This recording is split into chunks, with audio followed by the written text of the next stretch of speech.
Komal, please rejoin once again.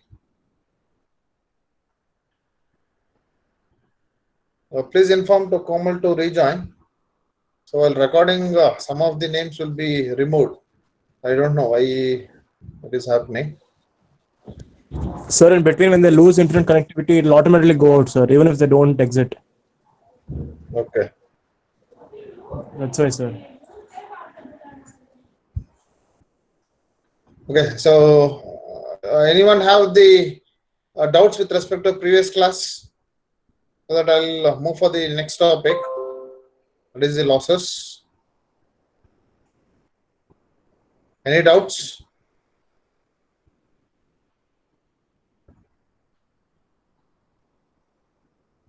No, sir. Okay. Next topic is losses and efficiency in a three-phase induction motor. So coming to the different types of losses in an induction motor. So just it's classified as two types.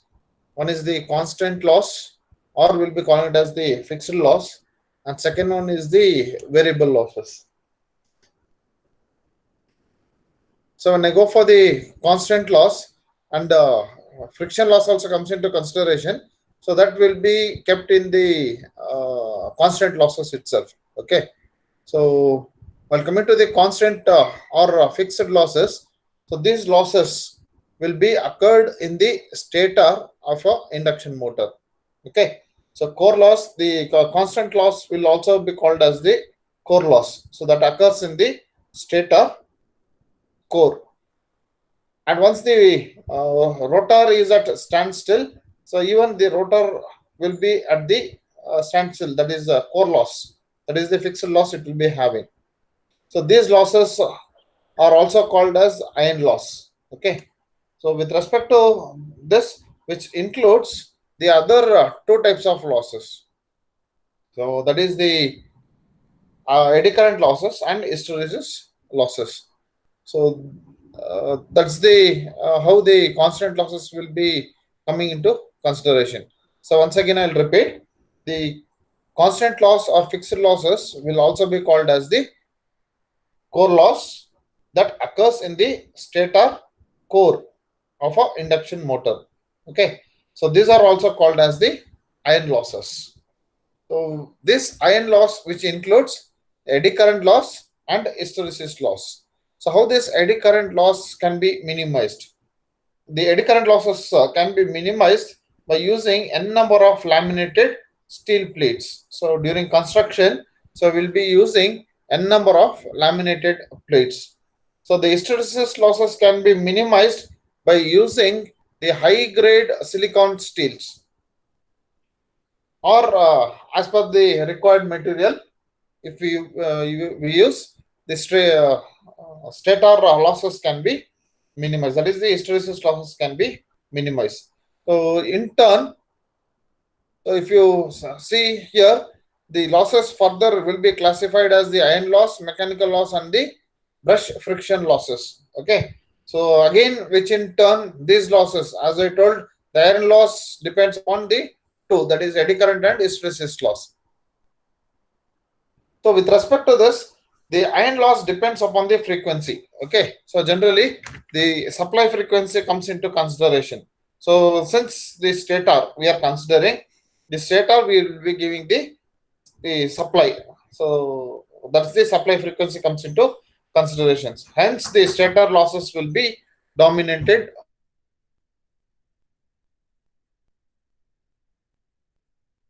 more. So when we go for the rotor circuit, the rotor frequency also comes into consideration. So when we go for the rotor frequency, with respect to that, the slip comes into consideration. The slip comes into consideration. So with respect to that, so always when you compare with respect to the stator frequency and the rotor frequency, the stator frequency will be higher than that of the rotor frequency. So when the stator frequency is 50 hertz, okay, so generally the slip will be lying between the 2 to 3%, or maximum it will reach to 4%. That depends upon the normal speed.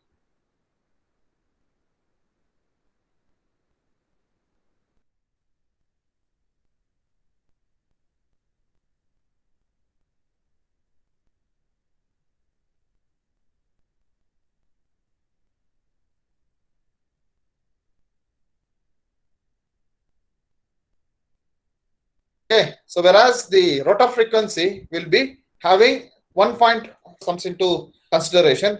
So, and also there is another two more losses. There is mechanical loss and brush friction loss. So when you go for this mechanical loss and the brush friction loss, which includes the losses which will be having the bearing and the windage losses. Okay, so these two losses, there is mechanical loss, which includes the friction loss at the bearing and windage.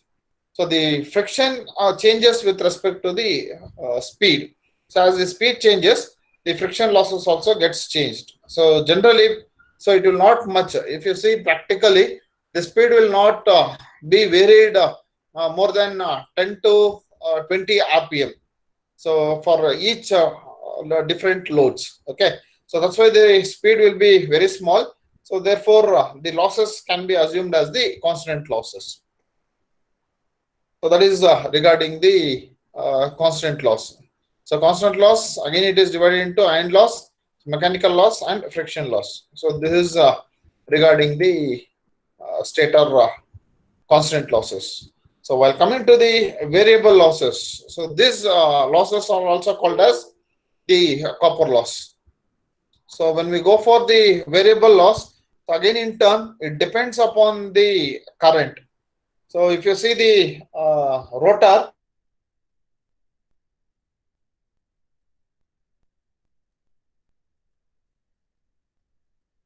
that is R2. So as the current changes, the rotor losses also gets changes. So that's why we'll be calling it as the copper loss. So while running, even stator copper loss also comes into consideration, but compared to rotor, the stator copper losses are less. So that's why the stator copper losses will be neglecting.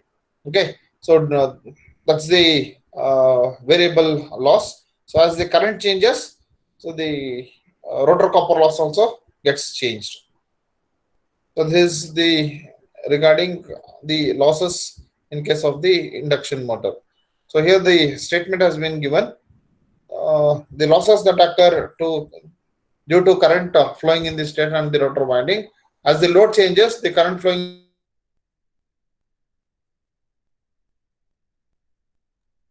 are called as the variable loss.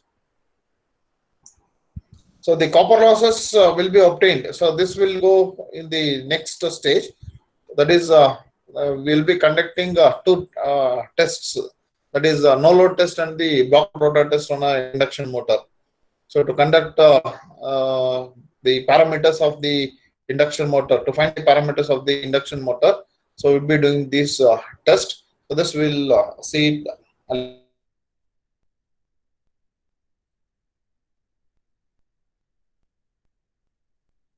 Any doubts with respect to losses?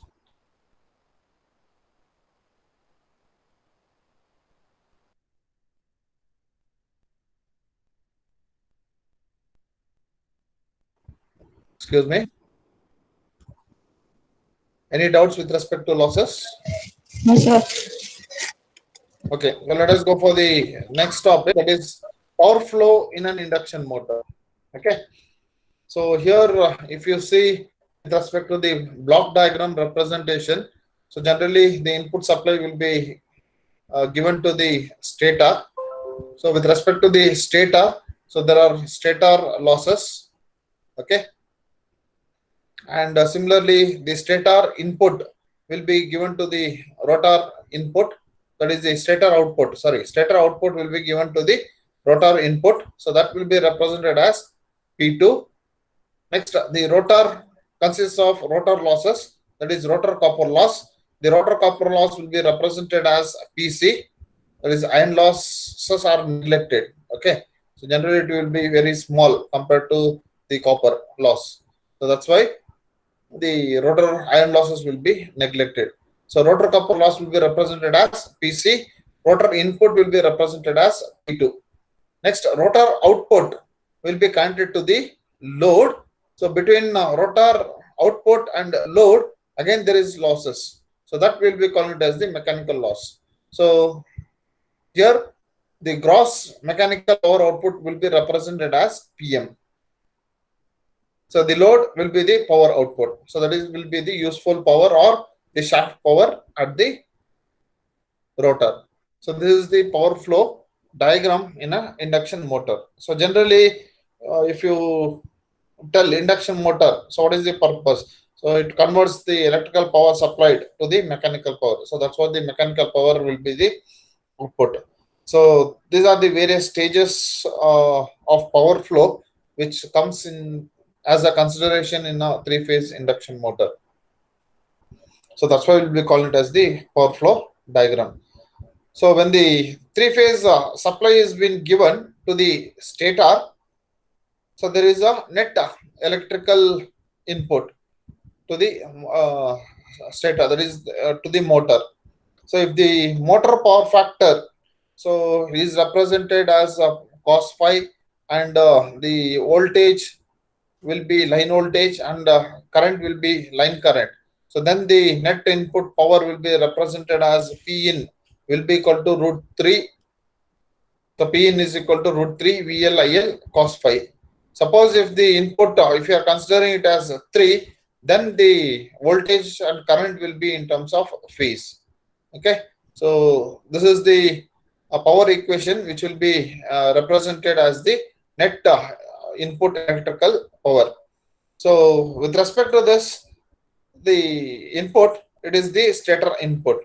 So with respect to the stator input, if you see the block diagram, so there are some stator losses. So that will be coming under the stator, that is the stator core, as well as the copper loss. So generally the stator losses, the copper loss will be neglected. Okay, so it will be very small. Or if we are considering also, if the data has been given, so with respect to that data, we'll be so considering both stator core as well as the copper loss. So that's the stator output comes into consideration. So the remaining power which will be delivered to the rotor, that is input to the rotor, so that will be through air gap. Okay, so which helps the motor to rotate with the help of rotating magnetic field. So this input will be represented as P2, that is the rotor input will be represented as P2. So P2 will be equal to the net input power. P2 will be equal to net input power minus the stator losses. The stator losses will be core as well as the copper loss comes into picture. So that is represented here. So whatever the rotor input power, that is P2, will be equal to P in minus stator loss. So stator loss are nothing but the core loss plus the copper loss comes into consideration. So with respect to this, so let us go for the block diagram. So now the rotor is not able to convert the electrical, that is entire input to mechanical. So as the supply, the rotor has some losses. Okay, so that the rotor copper loss comes into consideration. So the rotor iron losses are very small, hence it has been neglected. Okay, so the rotor losses are the rotor copper loss. So that is represented as PC. See, rotor copper loss will be represented as PC. So now the output of the rotor. So now the output of the rotor will be connected to the load. So before coming to the load, so PC. So what is the rotor copper loss? So rotor copper loss will be represented as the formula, that is which is equal to 3 into I2 square into R2. Okay. So this is the rotor copper loss formula. PC is equal to 3 into I2 square into R2. So since it is a three phase, we are considering it as the multiplied by 3. So where I2 is the rotor current per phase in a running condition and R2 is the rotor resistance per phase as the rotor resistance. So now with respect to this, as after this output of the rotor, so which will be converted to mechanical power, that is PM. So mechanical power will be represented as PM, which will be equal to P2 minus the rotor copper loss, that is PC. So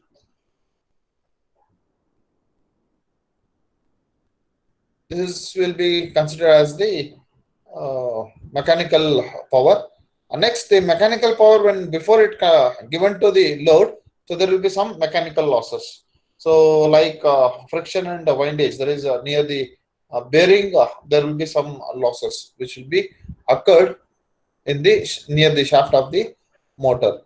So that will be considered as the mechanical loss. So now the mechanical, there is the useful power output. Output power will be equal to, so mechanical power developed minus the mechanical losses. So that gives the output power to the induction motor. So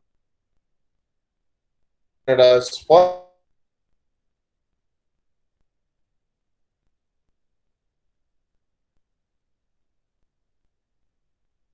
will be the efficiency of a motor. So if you see,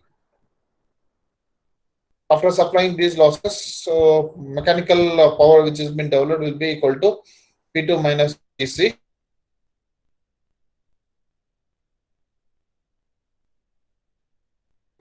That is mechanical losses. So the power output will be equal to PM minus mechanical losses.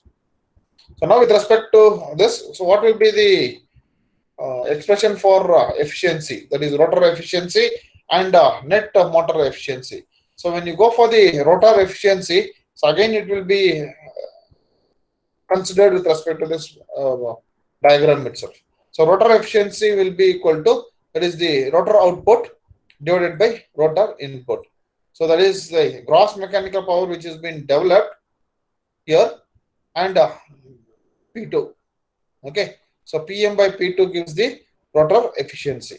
So net motor efficiency will be equal to P output divided by P input.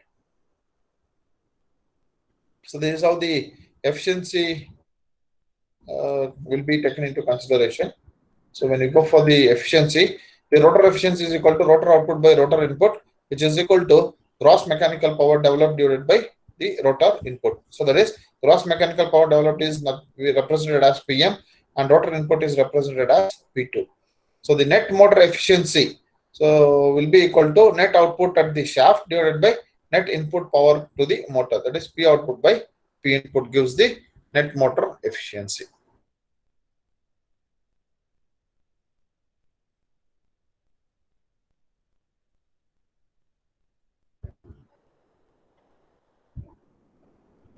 Any doubts?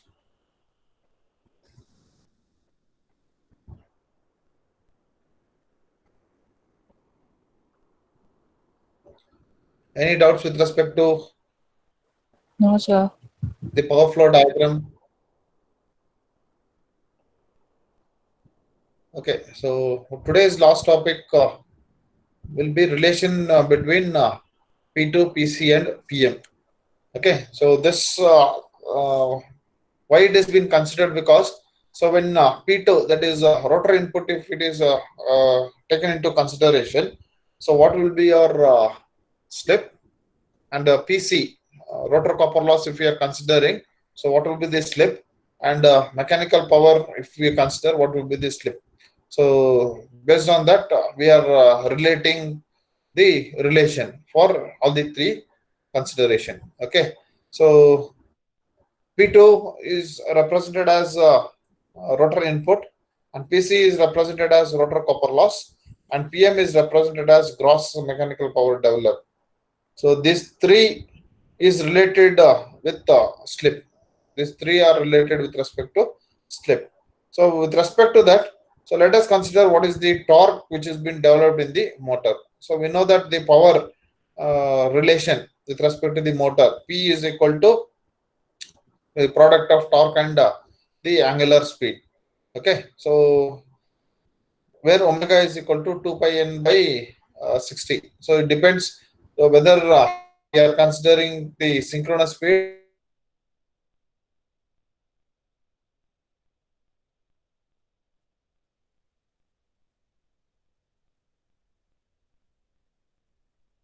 rotor input P2, the stator side, the rotating magnetic field which will be produced. So when we go for the stator, the speed which is being produced will be the synchronous speed, that is ns. So the torque developed by the rotor can be expressed in terms of, so P2 is equal to T into omega s. So where omega s is equal to 2 ns synchronous speed. So you can see this second slide. So where omega is equal to 2 pi ns by 60 radians per second. So consider this as equation 1. So now with respect to the second consideration, that is when we go for the rotor output, so the rotor tries to deliver the torque at different loads. So the rotor output is the gross mechanical power developed, and the torque which can be represented as shown in equation 2. So with respect to speed n, so for mechanical power which will be equal to T into omega. So in the first equation, omega s comes into consideration. In second, the mechanical power comes into consideration. That is, the rotor speed comes into consideration. Then Pm is equal to T into omega, where omega is equal to 2 pi n by 60. So consider this as equation 2. So now the third, that is the rotor copper loss, comes into consideration. So that is the difference between the mechanical power and the rotor input, which gives you the rotor copper loss. The difference between P2 and PM is the rotor copper loss, that is PC. So PC is equal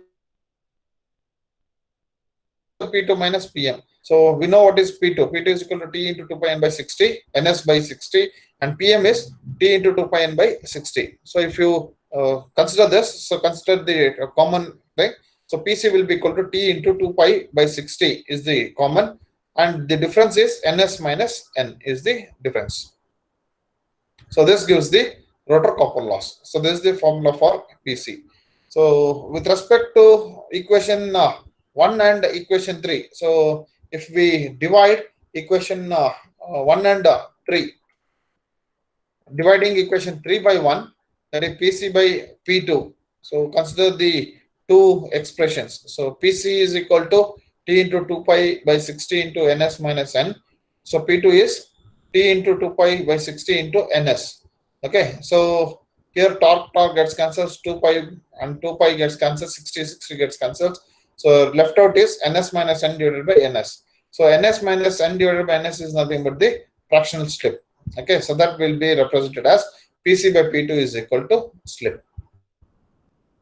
So with respect to this, the rotor copper loss will be, okay, so please remember, rotor copper loss PC will be equal to slip times the rotor input. So thus the total rotor copper loss is slip times the rotor input. So now let us differentiate with respect to the rotor input and rotor copper loss, which gives the mechanical power, and rotor input is rotor input, and substitute for copper loss, rotor copper loss, that is slip times P2. P2 minus P2, it is common. Okay, so 1 minus S into P2, which is equal to PM. So when we go for the mechanical power, so mechanical power will be equal to, so 1 minus S times that of the rotor input. So thus the gross mechanical power developed is 1 minus S times the rotor input. So when we go for the relation, so how the relation can be expressed with respect to all these ratios. So when we go for P2, so P2 will be 1. So P2 is to PC is to PM will be equal to 1 is to S is to 1 minus S. So P2 will be 1, PC will be slip, PM will be 1 minus S. So this is how the relation comes into consideration.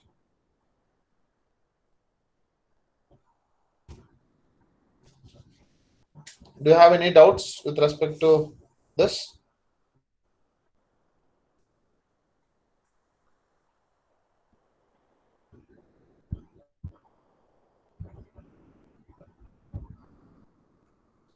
If you have any doubts,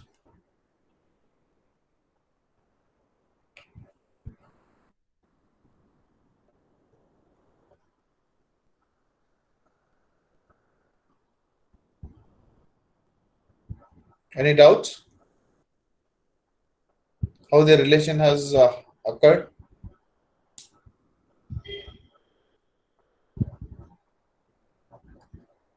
Any doubts, guys?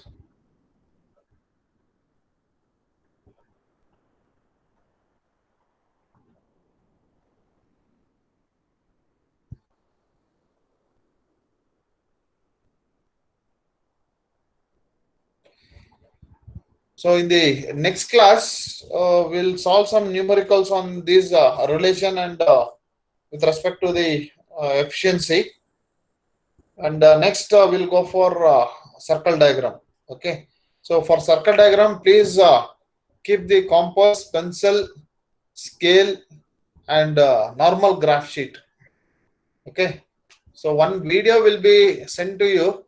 So according to that, you please before starting the class, you go through that, or else I'll explain the no load test and the block rotor test. Next circle diagram. So after that, we'll go for